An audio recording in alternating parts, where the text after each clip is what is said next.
Dasturiy injiniring bu bugungi kunda eng tez rivojlanayotgan va eng yuqori daromadli sohalardan biri.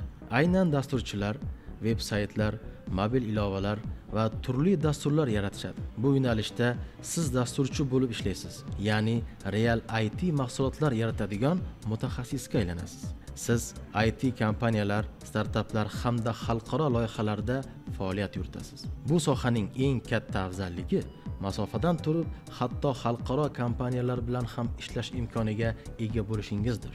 Daromad o'rtacha 8 million atrofida bo'ladi. Tajriba bilan 20-30 milliongacha chiqadi. Kuchli dasturchilar esa 50 million va undan yuqori daromad qilishadi. Karyerangiz davomida siz junior darajasidan boshlaysiz, keyin middle va senior bosqichlariga ko'tarilasiz.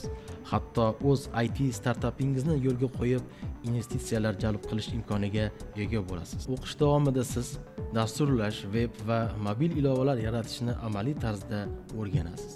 Eng muhimi, TAFUda siz 2-kursdan boshlab IT kompaniyalarda amaliyot o'taysiz. Bu degani, siz real loyihalar bilan ishlaysiz va tajriba orttirasiz. Natijada o'qishni bitirganingizda sizda nafaqat diplom, balki haqiqiy ish tajribasi ham bo'ladi. Agar siz zamonaviy, erkin va yuqori daromadli kasb egasi bo'lishni xohlasangiz, dasturiy injiniring siz uchun. Dasturiy injineringni Toshkent Amaliy fanlar universitetida o'rganing va kuchli mutaxassisga aylaning.